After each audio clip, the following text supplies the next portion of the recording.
Austin real estate market update time for October. The data is in by Austin Board of Realtors. Let's get into it.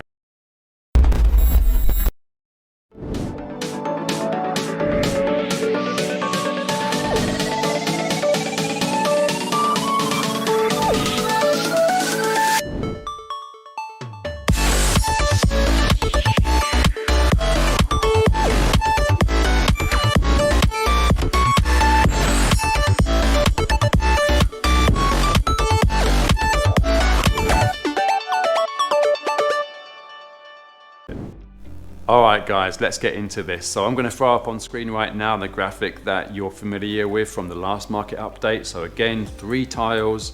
The yellow arrows on each data point are going to be comparing to the year previous. It's a year-on-year track. And then the highlighted boxes are going to be a purple for an uptrend versus the previous month and a red for the downtrend per previous month. So year on year, how are we looking? We are looking up for the sales volume, new listings and the median sales price and the pending sales, and down for the home sales and active listings. How does that compare to the previous month? We are up for the median sales price by $1,000, and our days on the market have also increased from 17 to 20, 17 in September, 20 for October. Down for the closed sales, down for the new listings, down for the active listings, and down for inventory back to 1 month. So it very much kind of supports the messaging from the last update where the houses that are out there are sitting on the market for longer. Therefore, the days on the market there has increased by a little bit. And it means that it's a very seasonal thing as well. You know, this holiday season, people generally don't want to be putting their houses on the market and getting busy with that when they want to be, planning for the celebrations and, what you get up to typically at this time of the year. So it means that buyers are just in there picking up the inventory, and we fully expect that it's a very seasonal cycle type of activity. And then when we get into the new year, that will absolutely pick up again. So what I want to do real quick is read out a statement from John Hocken-Yost, president of TXP, and he was featured in the Austin Board of Realtors report for October. I'm going to read it verbatim here. While activity appears to have leveled off somewhat in recent months, Austin's residential real estate market remains extraordinarily hot, as prices have risen drastically over the past year.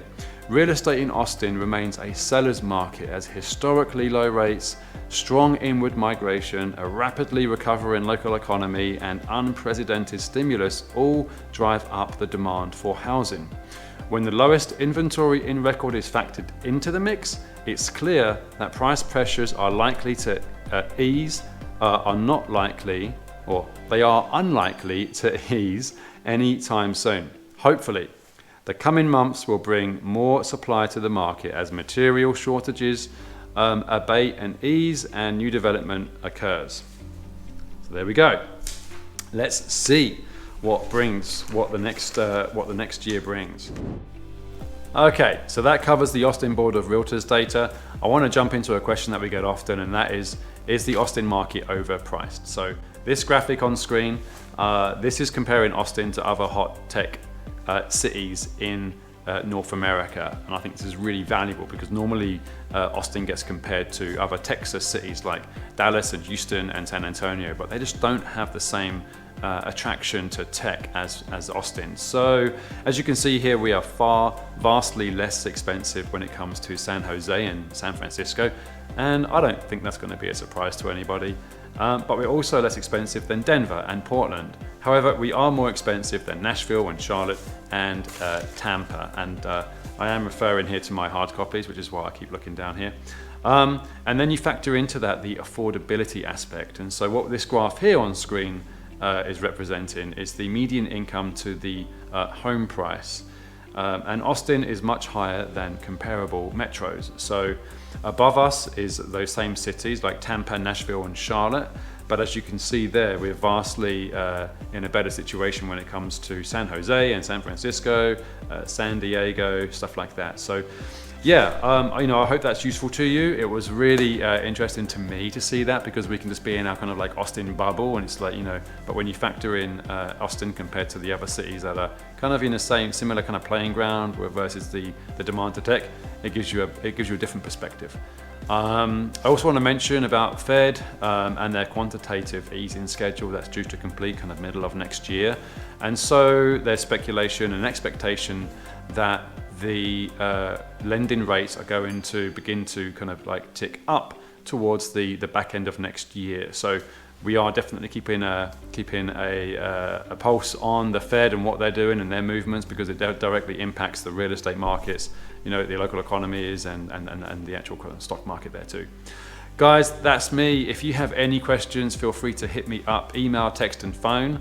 I love answering questions. So yeah, you know where I am. Until next time, happy holidays. Have a good one. Bye-bye.